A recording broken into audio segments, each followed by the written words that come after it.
বন্ধুসকল আপোনালোকে থাম্বনেইলখন চাই বুজি পাইছে যে আজি এই ভিডিঅ'টো ফেচবুকৰ ষ্টাৰ মনিটাইজেশ্যন টুলছৰ ওপৰত অলপমান ডেডিকেটেড হ'বলৈ গৈছে কাৰণ এই ভিডিঅ'টোত মই আপোনালোকৰ লগত আলোচনা কৰিম যে ফেচবুকৰ ষ্টাৰ মনিটাইজেশ্যন টুলছৰ লগত জড়িত থকা অতি গুৰুত্বপূৰ্ণ কথাবোৰ আৰু বহুতৰে এটা প্ৰব্লেম থাকে যে তেওঁলোকৰ ফেচবুকৰ এইটো ষ্টাৰ মনিটাইজেশ্যন ছেটআপটো কৰিব নোৱাৰে বা কৰা নাই বা পাৰা নাই কিয় আৰু কেনেকৈ কৰিব পাৰিব সম্পূৰ্ণ এই ভিডিঅ'টো আজি মই আপোনালোকৰ লগত আলোচনা কৰিম নমস্কাৰ বন্ধুসকল মই ৰাহুল আপোনালোকক আকৌ স্বাগত জনাইছো এছএম ক্লাছ সফটৱেৰ উন্নত ভিডিঅ'লৈ বন্ধুসকল ভিডিঅ'টো আৰম্ভ কৰাৰ আগতে আপোনালোকক সৰু চাই ৰিকুৱেষ্ট যদি আপোনালোকৰ মোৰ চেনেলত নতুন আহিছে তেনেহ'লে প্লিজ চেনেলটো ছাবস্ক্ৰাইব কৰি বেল আইকনটো দবাই থৈ দিব কাৰণ এনেকুৱা ধৰণৰ ইণ্টাৰেষ্টিং আৰু ইনফৰ্মেটিভ ভিডিঅ'বোৰ অসমীয়াত কেৱল মোৰ ইউটিউব চেনেলত পাব বলক বন্ধুসকল এতিয়া ভিডিঅ'টো মাজলৈ আগবাঢ়ো বন্ধুসকল প্ৰথম কথা হৈছে ফেচবুকৰ যিটো ষ্টাৰ মনিটাইজেশ্যন টুলছ আছে সেইটো কাম কেনেকৈ কৰে আৰু তাৰ পৰা আপোনালোকে টকা কেনেকৈ উপাৰ্জন কৰিব পাৰিব চাওক বন্ধুসকল যেতিয়া আপোনালোকে ফেচবুকৰ ষ্টাৰ মনিটাইজেশ্যনটো আপোনালোকে ছেটআপ কৰিব ছেটআপ কৰাৰ পিছতে আপোনালোকে ফেচবুকৰ ষ্টাৰ মনিটাইজেশ্যন টুলছৰ পৰা আপোনালোকে আৰ্নিং কৰিব পাৰিব এতিয়া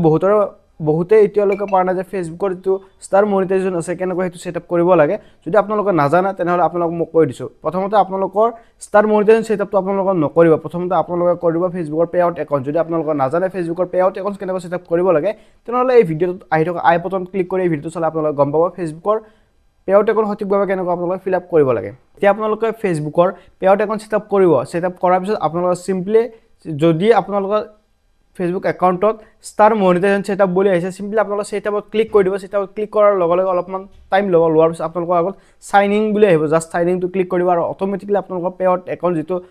আছে সেইটো আপোনালোকৰ ষ্টাৰ মনিটাইজেশ্যনৰ লগত অট'মেটিকলি কমপ্লিট হৈ যাব কানেক্ট হৈ যাব তাৰপিছত আপোনালোকে একো কৰিব নালাগে তাৰপিছত আপোনালোকে যেতিয়া ষ্টাৰ মনিটাইজেশ্যনটো আপোনালোকে এনেবল কৰিব তাৰপিছত আপোনালোকে যিমানবোৰ পোষ্ট আপলোড কৰিব সেই পোষ্টবোৰত আপোনালোকে এটা এক্সট্ৰা ফিচাৰ্ছ পাব চেণ্ড ষ্টাৰ বুলি যেতিয়া আপোনালোকে সেইটো এনেবল কৰিব তেতিয়া কি হ'ব আপোনালোকে ধৰি লৈছোঁ এটা ফটো এখনো আপোনালোকে পোষ্ট কৰিছে সেই ফটোটো আপলোড কৰোঁতে আপোনালোকে চেণ্ড ষ্টাৰ অপশ্যনটো আপোনালোকে এনেবল কৰিছে তেতিয়া কি হ'ব সেই ফটোৰ তলত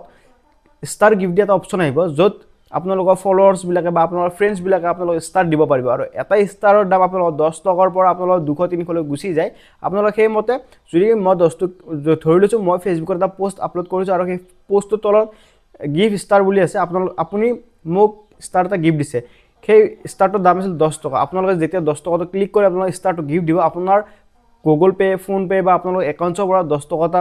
আছলি 10 টকা এটা কাটা যাব গৈ কেনে মোৰ তাত সেই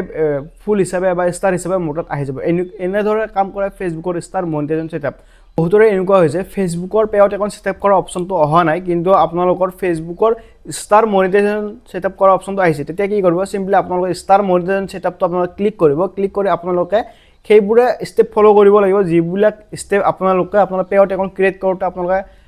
ফ'ল' কৰে বা ক্ৰিয়েট কৰোঁতে আপোনালোকে বহায় যিবিলাক ইনফৰ্মেশ্যন সেইবিলাক ইনফৰ্মেশ্যন চিম্পলি আপোনালোকে ষ্টাৰ মনিটাইজেশ্যন ছেটআপটো আপোনালোকে বহাব লাগিব জাষ্ট আপোনালোকৰ ডিফাৰেঞ্চ এইটো থাকিব যে ষ্টাৰ মনিটাইজেশ্যনটো বেলেগ হৈ যাব আৰু আপোনালোকৰ পে আউট ছেটআপটো বেলেগ হৈ যাব কিন্তু কামবিলাক একেই চ' আপোনালোকৰ আজিলৈ এইখিনি